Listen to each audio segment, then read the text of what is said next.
नमस्कार। आकाशवाणी से प्रस्तुत है समाचार संध्या।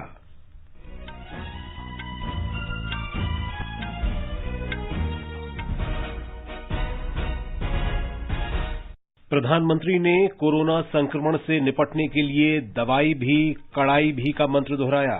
श्री नरेंद्र मोदी ने खेलों में महिलाओं की उपलब्धियों की सराहना की। क्रिकेट खिलाड़ी मिताली राज को अंतर्राष्ट्रीय क्रिकेट में 10,000 रन पूरा करने के लिए बधाई दी। आकाशवाणी से मन की बात कार्यक्रम में प्रधानमंत्री ने कहा, पर्यटन को बढ़ावा देने के लिए देश में 71 लाइट हाउस की पहचान की गई। भारत ने 6 करोड़ से अधिक कोविड टीके लगाकर टीकाकरण अभियान में एक और महत्वपूर्ण उपलब्धि हासिल की। जम्मू कश्मीर में श्रीनगर अंतर्राष्ट्रीय हवाई अड्डे से रात्रि विमान उड़ानों का संचालन आज से शुरू। लेह मनाली राजमार्ग 4 महीने के बाद आज फिर से खोला गया। आईएसएसएफ निशानेबाजी विश्व कप में 15 स्वर्ण और 9 रजत पदकों के साथ भारत पदक तालिका में शीर्ष पर। बैडमिंटन में कृष्ण प्रसाद गारागा तथा विष्णुवर्धन की जोड़ी इंग्लैंड की बेन लेन तथा सीन वेंडी की जोड़ी से हारी। और तीसरे और अंतिम एकदिवसीय क्रिकेट मैच में भारत ने इंग्लैंड के सामने जीत के लिए 330 रन का लक्ष्य रखा।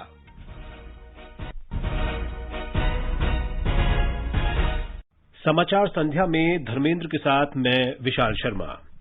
कोविड मरीजों की संख्या फिर से बढ़ रही है। श्रोताओं से अपील है कि कोई भी कोताही न बरतें। सुरक्षा के सभी उपायों का पालन करें और 45 वर्ष से अधिक आयु के सभी लोग निसंकोच टीका लगवाएं। सुरक्षित रहें और 3 आसान उपायों का पालन करें। मास्क पहनें, 2 गज दूरी है जरूरी, सुरक्षित दूरी बनाए रखें, हाथ और मुंह साफ रखें। और अब समाचार विस्तार से। प्रधानमंत्री नरेंद्र मोदी ने सभी से कोविड टीका लगवाने की अपील की है। आकाशवाणी से मन की बात कार्यक्रम में श्री मोदी ने कहा कि सभी के लिए ये गर्व की बात है कि भारत में विश्व का सबसे बड़ा टीकाकरण अभियान चल रहा है।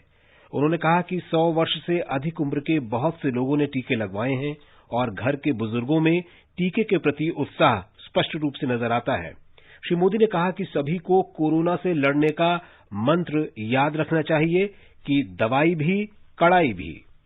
देश के कोने कोने से हम ऐसी खबरें सुन रहे हैं, ऐसी तस्वीरें देख रहे हैं जो हमारे दिल को छू जाती हैं। यूपी के जौनपुर में 109 वर्ष की बुजुर्ग मां राम दुलैया जी ने टीका लगवाया है। ऐसे ही दिल्ली में भी 107 साल के केवल कृष्ण जी ने वैक्सीन की डोज ली है। हैदराबाद में 100 साल के जय चौधरी जी ने वैक्सीन लगवाई। और सभी से अपील भी है कि वैक्सीन जरूर लगवाएं। मैं आप सभी श्रोताओं के इन विचारों की सराहना करता हूं। इन सब के बीच कोरोना से लड़ाई का मंत्र भी जरूर याद रखिए, दवाई भी कड़ाई भी। और सिर्फ मुझे बोलना ऐसा नहीं, हमें जीना भी है, बोलना भी है, बताना भी है और लोगों को भी दवाई भी कड़ाई भी इसके लिए प्रतिबद्ध बनाते रहना है। प्रधानमंत्री ने कहा कि पिछले वर्ष मार्च में देशवासियों ने पहली बार जनता कर्फ्यू शब्द सुना और लोगों ने अनुशासन का अभूतपूर्व उदाहरण पेश किया। इस महान देश की महान प्रजा की महाशक्ति का अनुभव देखिए। जनता कर्फ्यू पूरे विश्व के लिए एक अचरज बन गया था। अनुशासन का ये अभूतपूर्व उदाहरण था। आने वाली पीढ़ियां इस एक बात को लेकर के जरूर गर्व करेगी। उसी प्रकार से हमारे कोरोना वॉरियर्स के प्रति सम्मान, आदर, थाली बजाना, ताली बजाना, दिया जलाना, आपको अंदाज नहीं है कोरोना वॉरियर्स के दिल को कितना छू गया था वो। और वही तो कारण है जो पूरी साल भर वे बिना थके, बिना रुके डटे रहे, देश के एक एक नागरिक की जान बचाने के लिए जी जान से जूझते रहे। श्री मोदी ने कहा कि ये बहुत ही सुखद संयोग है कि उन्हें 75वीं बार मन की बात करने का अवसर मिला है और इसी महीने पूरे देश में आजादी के 75 साल के अमृत महोत्सव की शुरुआत भी हो रही है। प्रधानमंत्री ने स्मरण किया कि स्वतंत्रता की 75वीं वर्षगांठ मनाने के लिए अमृत महोत्सव उसी दिन से शुरू किया गया जिस दिन दांडी मार्च शुरू हुआ था। ये महोत्सव 15 अगस्त 2023 तक जारी रहेगा। श्री मोदी ने कहा कि अमृत महोत्सव के माध्यम से किसी भी स्वतंत्रता सेनानी की संघर्ष गाथा किसी स्थान के इतिहास को सामने लाकर देशवासियों को उससे जोड़ने का माध्यम बनाया जा सकता है। श्री मोदी ने कहा कि अमृत महोत्सव के जरिए ऐसी अमृत धारा बहेगी जो हमें भारत की आजादी के 100 वर्ष तक प्रेरणा देगी। प्रधानमंत्री ने कहा कि हमारी स्वतंत्रता के अमृत महोत्सव का अर्थ है कि हम नए संकल्प करें और उन संकल्पों को पूरा करें तथा अपनी स्वतंत्रता को पूरी ईमानदारी के साथ संजो कर रखें। गीता में भगवान कृष्ण ने कहा है, नियतम कुरु कर्म त्वम कर्म ज्यायो अकर्मणः। उसी भाव के साथ हम सब अपने नियत कर्तव्यों का पूरी निष्ठा से पालन करें। और आजादी का अमृत महोत्सव का मतलब यही है कि हम नए संकल्प करें, उन संकल्पों को सिद्ध करने के लिए जी जान से जुट जाएं। और संकल्प वो हो जो समाज की भलाई के हो, देश की भलाई के हो, भारत के उज्जवल भविष्य के लिए हो। और संकल्प वो हो जिसमें मेरा अपना स्वयं का कुछ न कुछ जिम्मा हो, मेरा अपना कर्तव्य जुड़ा हुआ हो। मुझे विश्वास है गीता को जीने का ये सुवर्ण अवसर हम लोगों के पास है। श्री मोदी ने मिताली राज को बधाई दी, जिन्होंने हाल ही में अंतर्राष्ट्रीय क्रिकेट में 10,000 रन पूरे किए।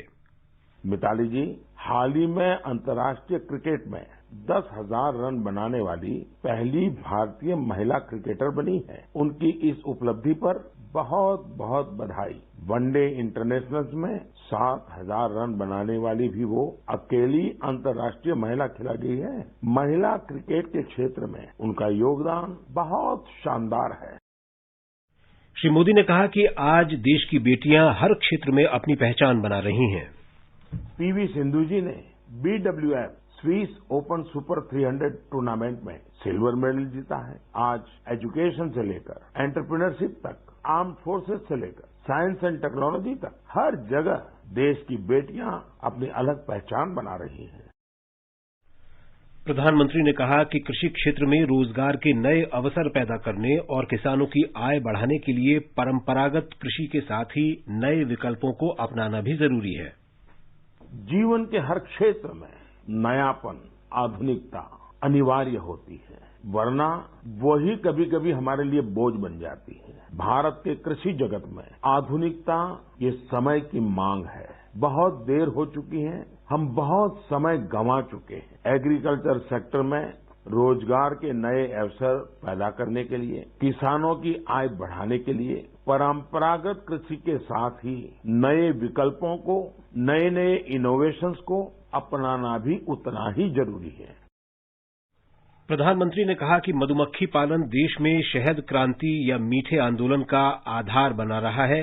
उन्होंने कहा कि शहद के अलावा मधुमक्खी के छत्ते से निकलने वाला वैक्स यानी मोम भी आय का एक मुख्य स्रोत है। श्री मोदी ने कहा कि पर्यटन की दृष्टि से लाइट हाउस अनूठे होते हैं और उनकी भव्य संरचना हमेशा से ही लोगों को आकर्षित करती रही है। श्री मोदी ने कहा कि पर्यटन को बढ़ावा देने के लिए देश में 71 लाइट हाउस की पहचान की गई है। श्री मोदी ने जापान में 10 वर्ष पहले आई सुनामी और भारत में 2004 में आई सुनामी में जान गंवा चुके परिश्रमी लाइट कीपर्स को श्रद्धांजलि दी। भारत में सुनामी में लाइट हाउस के 14 कर्मचारियों की मृत्यु हो गई थी। विश्व गौरैया दिवस का उल्लेख करते हुए श्री मोदी ने बताया कि वाराणसी में इंद्रपाल सिंह बत्रा ने एक अनूठा प्रयास करते हुए अपने घर को गौरैया का आशियाना बना दिया है। उन्होंने अपने घर में लकड़ी के ऐसे घोंसले बनाए हैं जिनमें गौरैया आसानी से रह सके। आज वाराणसी के कई घर इस अभियान से जुड़ रहे हैं। प्रधानमंत्री ने ओडिशा से केंद्रपाड़ा के विजय कुमार काबी का उल्लेख किया। उन्होंने 12 साल में गांव के बाहर समुद्र की तरफ 25 एकड़ का मैनग्रोव का जंगल खड़ा कर दिया है। श्री मोदी ने अमरीश सामंत के बारे में भी बात की, जो कई गांवों की रक्षा कर रहे हैं। प्रधानमंत्री ने तमिलनाडु के कोयम्बटूर में बस कंडक्टर के तौर पर काम करने वाले मरिमुथु योगनाथन का भी उल्लेख किया। योगनाथन अपनी बस के यात्रियों को टिकट देते समय निःशुल्क एक पौधा भी देते हैं और उन्होंने असंख्य पेड़ लगाए हैं। प्रधानमंत्री नरेंद्र मोदी ने आंध्र प्रदेश में विजयवाड़ा के प्रोफेसर श्रीनिवास पदकांडला का उल्लेख किया, जिन्होंने ऑटोमोबाइल स्क्रैप से मूर्तियां बनाई हैं। प्रधानमंत्री ने इसे इलेक्ट्रॉनिक और ऑटोमोबाइल कचरे की रीसाइक्लिंग का अनूठा प्रयोग बताते हुए आशा व्यक्त की है कि और भी लोग इस तरह के प्रयोग करेंगे। श्री मोदी ने लोगों को होली, उगाड़ी, तमिल पुथुंडू, गुड़ी पड़वा, बिहू, नवरेह, पोइला बोईशाख, बैसाखी और विशु, नवरात्रि, रामनवमी, ईस्टर और अंबेडकर जयंती की बधाई दी। प्रधानमंत्री ने वर्ष 2016 में गुजरात के बनासकांठा में मधु क्रांति का आह्वान किया था। प्रधानमंत्री ने अपने कार्यक्रम मन की बात में बनासकांठा जिले के किसानों की सफलता की सराहना की। ये किसान सफल मधु क्रांति का लाभ ले रहे हैं। इस क्षेत्र से तेजा भाई पटेल एक ऐसे ही किसान हैं जो मधुमक्खी पालन से अच्छी आय अर्जित कर रहे हैं। आकाशवाणी से बात करते हुए तेजा भाई पटेल ने बताया कि वर्षों से यह उनकी आय का स्रोत है।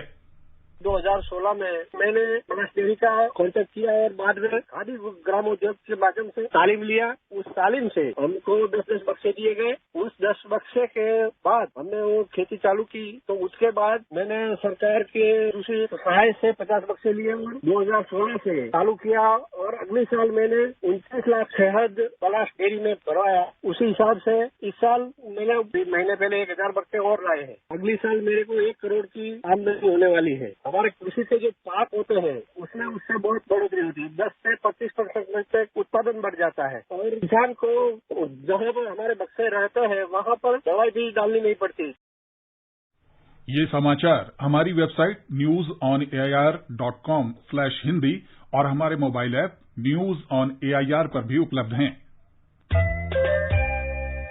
चलो मिलकर एक शुरुआत करें, चलो एक फैसला आज करें, मास्क नहीं तो टोकेंगे, कोरोना को रोकेंगे, चलो एक इरादा करते हैं, चलो खुद से वादा करते हैं, मास्क नहीं तो टोकेंगे, कोरोना को रोकेंगे। समाचार संध्या में आपका फिर स्वागत है। भारत ने रिकॉर्ड समय में 6 करोड़ से अधिक कोविड के टीके लगाकर एक महत्वपूर्ण उपलब्धि हासिल की है।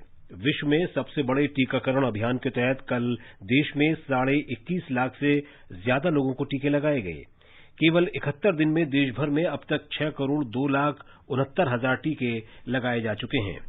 इस बीच संयुक्त राष्ट्र शांति सेना के जवानों के लिए भारत में निर्मित कोविड टीके की पहली खेप आज डेनमार्क पहुंच गई। 2 लाख खुराकों की ये खेप कल भारत से रवाना की गई थी। संयुक्त राष्ट्र शांति कार्यों के उप महासचिव जियां पियरे लाक्वा ने भारत का आभार व्यक्त करते हुए कहा कि इससे शांति सेना के कर्मी लोगों की जान बचाने का काम और सुरक्षित ढंग से कर सकेंगे। 7 राज्यों महाराष्ट्र, छत्तीसगढ़, कर्नाटक, पंजाब, गुजरात, मध्य प्रदेश और तमिलनाडु में आज कोविड संक्रमण के सबसे ज्यादा मामले दर्ज किए गए हैं।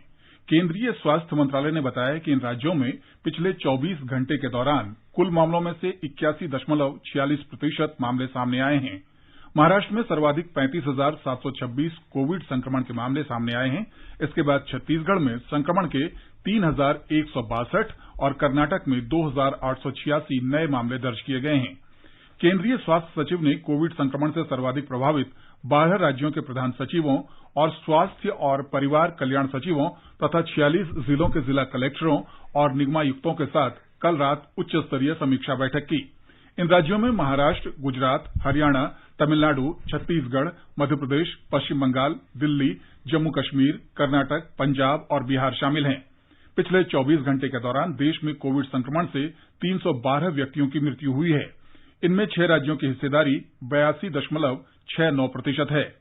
महाराष्ट्र में सर्वाधिक 166 लोगों की मृत्यु हुई है। पंजाब में 45 और केरल में 14 लोग मरे हैं।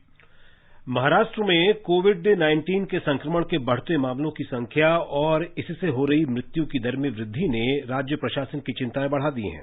राज्य के मुख्यमंत्री उद्धव ठाकरे ने आज दोपहर मुंबई में कोविड कार्यबल के साथ संक्रमण के फैलाव को रोकने पर चर्चा की।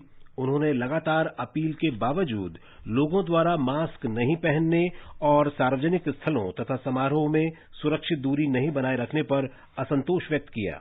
उन्होंने कहा कि लोगों के स्वास्थ्य की रक्षा करना सरकार की प्राथमिकता है और अगर जरूरत हुई तो एक बार फिर लॉकडाउन जैसी स्थिति बन सकती है। ब्यौरा हमारी संवाददाता से। मुख्यमंत्री उद्धव ठाकरे ने आज प्रशासन को निर्देश दिया कि अगर लोग नियमों का पालन नहीं कर रहे हैं तो सख्त तालाबंदी की तैयारी की जाए। राज्य टास्क फोर्स के साथ आज हुई एक बैठक में सीमित दिनों के लिए राज्य भर में तालाबंदी की योजना बनाए जाने की चर्चा हुई। साथ ही इस प्रक्रिया की SOP तैयार करने का जिम्मा राहत और पुनर्वास प्रमुख सचिव को दिया गया ताकि लॉकडाउन योजनाबद्ध तरीके से लागू किया जा सके। इसके अलावा विशेष रूप से बुजुर्गों और गंभीर रोगियों के लिए प्राथमिकता से उपचार देने के टास्क फोर्स के सुझाव को भी सभी ने सहमति दी। निवेदिता, आकाशवाणी समाचार, मुंबई। केरल में आज कोविड के 2216 नए मामलों की पुष्टि हुई, जबकि 1853 मरीज स्वस्थ हुए। राज्य में अब सक्रिय मामलों की संख्या 24,582 है। कोविड के कारण आज 12 और लोगों की मृत्यु हो गई। इसके साथ राज्य में संक्रमण से मरने वालों की संख्या 4,579 हो गई है। तेलंगाना में कोविड-19 के 535 ताजा मामले सामने आने के साथ राज्य में कुल मामलों की संख्या बढ़कर 3,06,339 हो गई है। इस बीच 278 और मरीज स्वस्थ हुए। इसके साथ स्वस्थ होने वालों का प्रतिशत 97.98 हो गया है। राज्य में फिलहाल कोविड संक्रमण के 4,400 सक्रिय मामले हैं, जिनमें से करीब 2,000 लोगों को घरों में पृथकवास में रखा गया है। इस बीच कोविड-19 और अन्य बीमारियों से ग्रस्त 3 और लोगों की मृत्यु हो गई। इसके साथ राज्य में मरने वालों की कुल संख्या 1,088 हो गई है। राज्य के स्वास्थ्य अधिकारियों के अनुसार 60 साल से ऊपर के 3,89,000 लोगों सहित 11,63,000 से अधिक लोगों का टीकाकरण किया गया है, जबकि विभिन्न बीमारियों से पीड़ित 45 साल से ऊपर के 2,02,000 से ज्यादा लोगों का भी टीकाकरण किया गया है। आगे बढ़ने से पहले मुख्य समाचारों पर एक नजर। प्रधानमंत्री ने कोरोना संक्रमण से निपटने के लिए दवाई भी कड़ाई भी का मंत्र दोहराया। नरेंद्र मोदी ने खेलों में महिलाओं की उपलब्धियों की सराहना की। क्रिकेट खिलाड़ी मिताली राज को अंतर्राष्ट्रीय क्रिकेट में 10,000 रन पूरा करने के लिए बधाई दी। आकाशवाणी से मन की बात कार्यक्रम में प्रधानमंत्री ने कहा, पर्यटन को बढ़ावा देने के लिए देश में 71 लाइट हाउस की पहचान की गई। भारत ने 6 करोड़ से अधिक कोविड टिकट लगाकर टीकाकरण अभियान में एक और महत्वपूर्ण उपलब्धि हासिल की। जम्मू कश्मीर में श्रीनगर अंतर्राष्ट्रीय हवाई अड्डे से रात्रि विमान उड़ानों का संचालन आज से शुरू। लेह मनाली राजमार्ग 4 महीने बाद आज फिर से खोला गया। आईएसएसएफ निशानेबाजी विश्व कप में 15 स्वर्ण और 9 रजत पदकों के साथ भारत पदक तालिका में शीर्ष पर। बैडमिंटन में कृष्णा प्रसाद गारगा तथा विष्णुवर्धन की जोड़ी इंग्लैंड की बेन लेन तथा सियान वेंडी की जोड़ी से हारी और तीसरे और अंतिम एकदिवसीय क्रिकेट मैच में भारत ने इंग्लैंड के सामने जीत के लिए 330 रन का लक्ष्य रखा। ये आकाशवाणी है। नागर विमानन महानिदेशालय ने श्रीनगर अंतर्राष्ट्रीय हवाई अड्डे पर रात के समय उड़ानों के संचालन को मंजूरी दे दी है। रात की नियमित उड़ानें आज से शुरू होंगी। हमारे संवाददाता ने बताया है कि इस सुविधा से कश्मीर घाटी में गर्मी के मौसम में उड़ानों की संख्या में काफी बढ़ोतरी होगी और कई अन्य फायदे होंगे। आज से श्रीनगर अंतर्राष्ट्रीय हवाई अड्डे से नियमित तौर पर रात्रि उड़ान संचालन शुरू होने से निश्चित रूप से एक नए युग की शुरुआत होगी, क्योंकि ये कदम जम्मू कश्मीर के लिए हवाई संपर्क में सुधार करेगा और जनता के साथ साथ टूर ऑपरेटर्स की लंबित मांग को पूरा करेगा। इस कदम से निश्चित रूप से कश्मीर के पर्यटन क्षेत्र की अर्थव्यवस्था में वृद्धि मिलेगी। आकाशवाणी श्रीनगर ने इस संदर्भ में निदेशक अंतर्राष्ट्रीय हवाई अड्डे श्रीनगर श्री संतोष ढोके से बात की तो उन्होंने कहा, आज से नाइट फ्लाइट ऑपरेशन भी स्टार्ट हो जाएगा। शाम के वक्त में जो लास्ट फ्लाइट का जो डिपार्चर है वो शाम के 7:50 का डिपार्चर रखा गया है यहाँ से। और ये श्रीनगर एयरपोर्ट और पूरे कश्मीर वैली को, खासतौर से टूरिज्म सेक्टर को एक नई ऊंचाइयों तक लेकर जाएगा। और हम इंशाल्लाह चाहते हैं कि यहाँ पर और नंबर ऑफ फ्लाइट आए, खासतौर से रात के टाइम पर पूरा टूरिज्म सेक्टर इससे फलीभूत हो। आकाशवाणी समाचार के लिए श्रीनगर से मैं सुनील कोल। रणनीतिक रूप से महत्वपूर्ण लेह मनाली राजमार्ग आज यातायात के लिए खोल दिया गया। हिमाचल और लद्दाख के बीच सीमा बिंदु सरचू में आयोजित एक समारोह में लेह के कार्यकारी पार्षद स्टोनजिन चौशफिल, सीमा सड़क संगठन हिमांक और दीपक परियोजना के मुख्य अभियंता ब्रिगेडियर अरविंद सिंह और मुख्य अभियंता ब्रिगेडियर एमएस बाघी ने संयुक्त रूप से फीता काटकर यातायात के लिए सड़क का उद्घाटन किया। लेह मनाली सड़क मार्ग पिछले साल 18 मई को खोला गया था और इसे 5 दिसंबर को बंद कर दिया गया। सर्दियों के लगभग 4 महीने के अंतराल के बाद इसे आज फिर खोला गया और इसके साथ ही लद्दाख सड़क मार्ग के जरिए पूरी दुनिया से फिर से जुड़ गया। इस 428 किलोमीटर लंबे राजमार्ग को चालू रखना सीमा सड़क संगठन के इंजीनियरों और हिमांक तथा दीपक परियोजना के कार्यबल के लिए अपने आप में एक चुनौती है। महाराष्ट्र के जन स्वास्थ्य विभाग और केंद्र के राष्ट्रीय स्वास्थ्य मिशन ने आज राज्य के जालना जिले में 2 वातानुकूलित मोबाइल मेडिकल वैन राष्ट्र को समर्पित की। राज्य के स्वास्थ्य मंत्री राजेश टोपे ने इन्हें हरी झंडी दिखाकर रवाना किया। 20 लाख रुपए लागत की ये वैन जिले के दूर दराज के इलाकों में आधुनिकतम क्लिनिक और स्वास्थ्य सुविधाएं उपलब्ध कराएंगी। ये वैन केंद्र और राज्य सरकार की स्वास्थ्य योजनाओं के साथ साथ सभी प्रकार की स्वास्थ्य जांच, प्रसूति और अन्य उपचार आदि की जानकारी प्रदान करेगी। स्वास्थ्य मंत्री राजेश टोपे ने कहा है कि इस राष्ट्रीय अभियान के तहत 20 जिलों का चयन किया गया है, जिससे ग्रामीण क्षेत्रों में राष्ट्रीय स्वास्थ्य मिशन को लागू करना आसान हो सकेगा। पश्चिम बंगाल, असम, तमिलनाडु, केरल और पुदुचेरी में विधानसभा चुनाव के लिए प्रचार चरम पर है। पश्चिम बंगाल और असम में दूसरे चरण का मतदान 1 अप्रैल को और तमिलनाडु, केरल तथा पुदुचेरी में एक चरण में 6 अप्रैल को वोट डाले जाएंगे। इस बीच केरल में आवश्यक सेवाओं में काम करने वाले मतदाताओं के लिए आज से डाक से मतदान शुरू हो गया। केरल में विधानसभा चुनाव के लिए प्रचार जोर शोर से चल रहा है और राष्ट्रीय नेताओं के आगमन से ये और जोर पकड़ रहा है। राष्ट्रीय जनतांत्रिक गठबंधन की ओर से केंद्रीय मंत्री राजनाथ सिंह और स्मृति ईरानी ने आज कई शहरों में चुनाव प्रचार किया।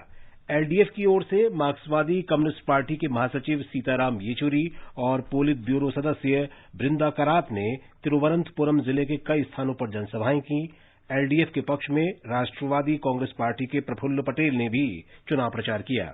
यूडीएफ की ओर से कांग्रेस महासचिव केसी वेणुगोपाल और सचिव मधु गौड़ याक्षी ने कोच्चि और कन्नूर में जनसभाएं की। असम विधानसभा चुनाव के दूसरे चरण में 39 सीटों के लिए 1 अप्रैल को वोट डाले जाएंगे। इनमें 15 सीटें बराक घाटी की शामिल हैं।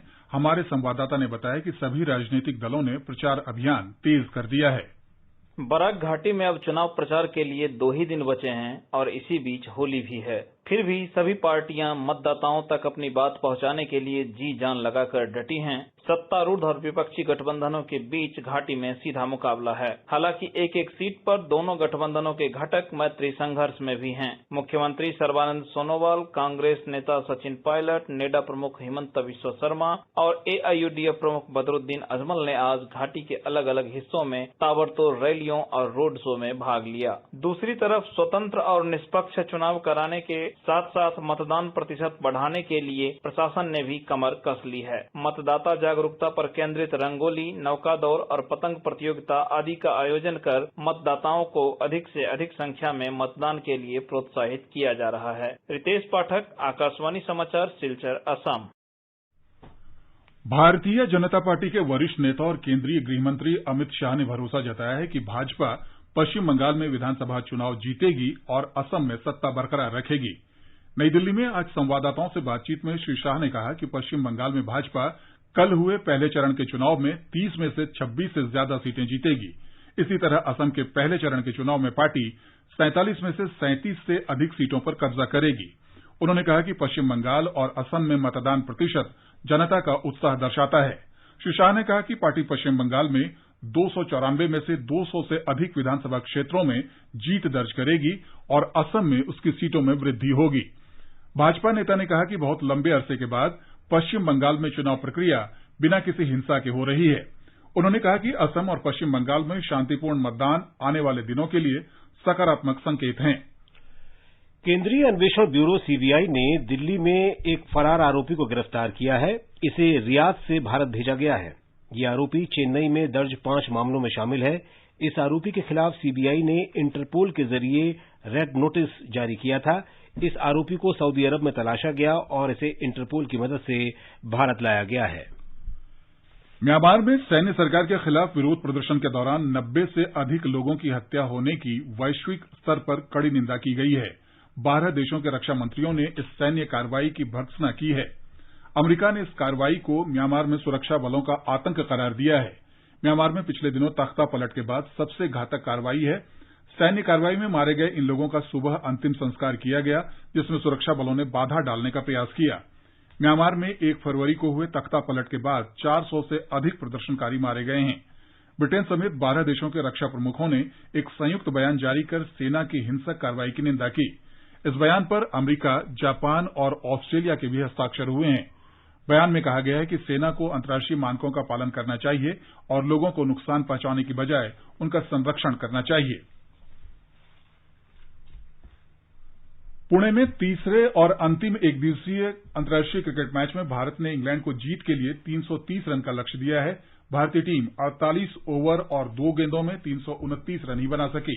ऋषभ पंत ने सर्वाधिक 78 रन बनाए। ताजा समाचार मिलने तक इंग्लैंड ने 29 ओवर में 6 विकेट पर 192 रन बना लिए थे। इंग्लैंड ने टॉस जीतकर पहले गेंदबाजी करने का फैसला किया था। 3 मैचों की श्रृंखला में दोनों टीमें एक मैच जीतकर बराबरी पर हैं। पेरिस में ऑर्लियंस मास्टर्स बैडमिंटन टूर्नामेंट के पुरुष डबल्स में भारत के कृष्णा और विष्णुवर्धन की जोड़ी इंग्लैंड के बेन लेन और सीन वेंडी की जोड़ी से हार गई है। आज खेले गए फाइनल मुकाबले में बेन लेन और सीन वेंडी की जोड़ी ने कृष्णा और विष्णुवर्धन को 21-14, 21-19 से पराजित किया।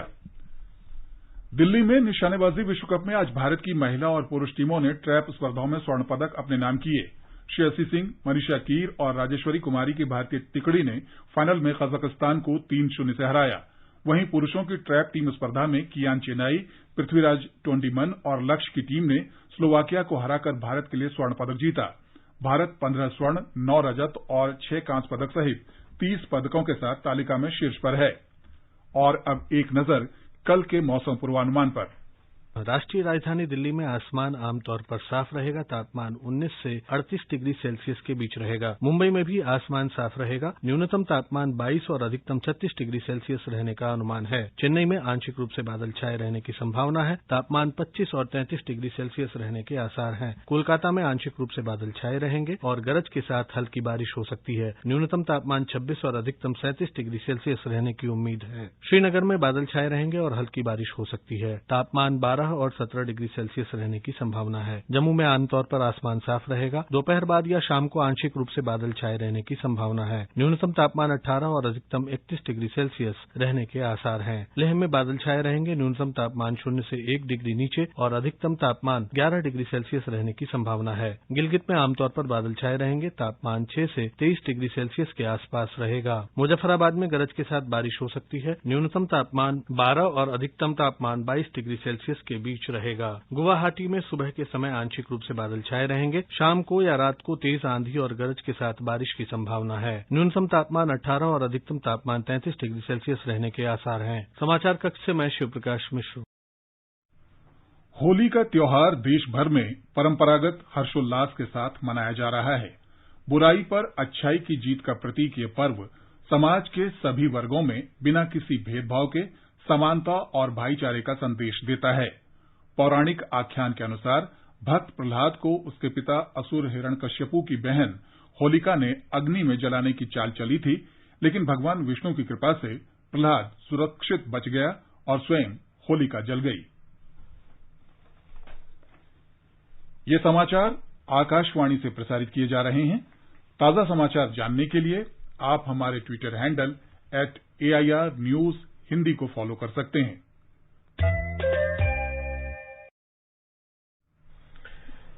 और अब अंत में मुख्य समाचार एक बार फिर। प्रधानमंत्री ने कोरोना संक्रमण से निपटने के लिए दवाई भी कड़ाई भी का मंत्र दोहराया। श्री नरेंद्र मोदी ने खेलों में महिलाओं की उपलब्धियों की सराहना की। क्रिकेट खिलाड़ी मिताली राज को अंतर्राष्ट्रीय क्रिकेट में 10,000 रन पूरा करने के लिए बधाई दी।